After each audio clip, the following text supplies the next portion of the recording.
Isduwaa wasaaradda shaqo-gelinta iyo arrimaha bulshada ee gobolka Badhan Shacni Faarax Dable oo la hadlaysay qaar ka mid ah warbaahinta ayaa ka warbixisay qaabkii ay doorashadu uga qabsoontay gobolka Badhan waxaana ay Isduwaa Shacni Faarax ay sheegtay in gobolka Badhan ay si nabadgelyo ah doorashadu uga qabsoontay waxayna guud ahaanba u mahadcelisay xukuumadda Soomaaliland oo ugu horeeyo madaxweynaha Soomaaliland Muuse Biixi Cabdi waxaana hadalladeedii ka mid ahaa sida tan waxaan u mahadnaqayaa Ilaah waxaan u mahadnaqayaa mar labaad iyo mar saddexaad waxaan u mahadnaqayaa Ilaah mar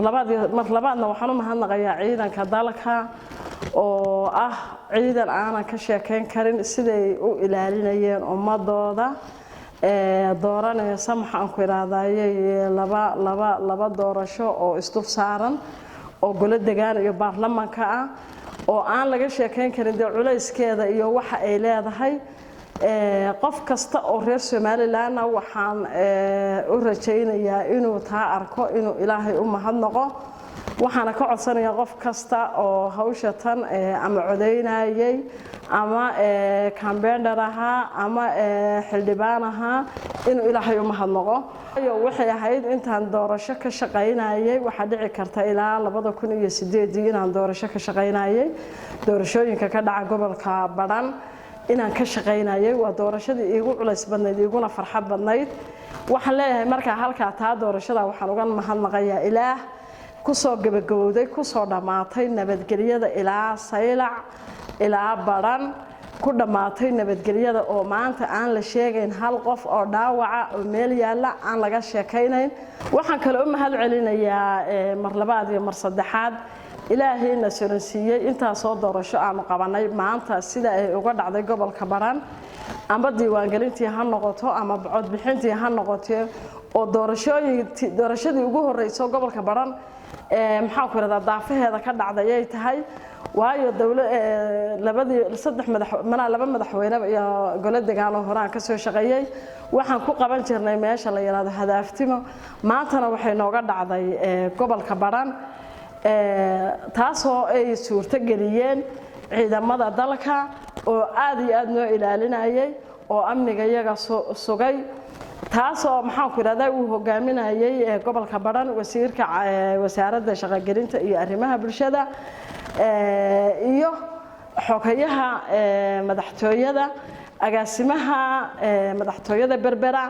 taasoo na siiyay awoodda iyo qorshaha maaragtay aadka ugu ballaaran iyaga oo watay maxaan ku iraadayay ciidankii madaxtooyada iyagoo goob u taagnaa amnigeeda sugayay waxaan u mahadnaqayaa mar labaad iyo mar saddexaadba howlwadeenadii maxaan ku iraadayay nala shaqeynayay oo aanu ku seexano ku soo toosanay oo nala ordayay doorashada waxaan leeyahay waa doorasho aan qof kasta oo caqli leh qof kasta oo maskax leh oo markii hore ay ku haysay culays maantana maxaan ku iraadayay oo qof walba farxad la nasanayo maadaama ay sidii loo rabay oo loo jeclaa ay ugu dhamaatay waxaan leeyahay dawladda Soomaaliland oo ka kooban shacab iyo dawlad walaala mucaarad iyo muxaafid walaala maxaan ku dhalinyaro iyo haweenka oo walaala waxaan leeyahay madaxweyne iyo shacabkiisa oo saaxiiba oo wax wada qabsanaya waxaan leeyahay Allah ina barakeeyo aad iyo aad baan ugu mahadcelinayaa haddii aan ka hadlo gobolka Badhan nabadgelyadiisu waa maasha Allah si fiican bay noogu dhacday haddii aan ka hadlo dadka hadlaaya oo leh maxaan ku iraadayay gobolka Badhan kama dhicin doorasho waxaan u maleynayaa qof weyn oo been sheegayo been ma sheegayo dadka ku hadlaya Badhan Soomaaliland ma joogto waxaan u maleynayaa qof weyn been uma bareereen laakiin inay hurdaan iyagoo soo jeeda aanay hadlayn xuduuduhu waa dhibadan yihiin nin walba xuduud waa leeyahay nin walba xuduud waa ka fekeraa anigu waxaan leeyahay Soomaaliland haddii dal aanay lahayn ay rabto wajaale Hargeysa wuxuu u jiraa 20 kilomitir amba way ka yar tahay maxaan ku iraadaa dadka joogay wajaale 30 kilomitir bay doorashada dadkooda ka soo guranayeen marka maxaan ku leeyahay maantana Badhan waxay u jirtaa waxay u jirtaa 2,000 oo kiiloomitir meel 20 kiiloomitir Somaliland hunguri kama hayo 2,000 oo kiiloomitirna way ilaashanaysaa waxa keenaya dalkooda inay leeyihiin Somaliland waana xuduudaha keenaya badan inay dib badato laga fikiro midba yiraahdo reer hebel baa haysta marka waxaan leeyahay dalka iyo dadkii codeeyay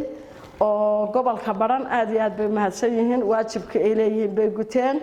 Jaabir Saciid Ali Jaabir Bulshaawi Ariel TV Arigaabo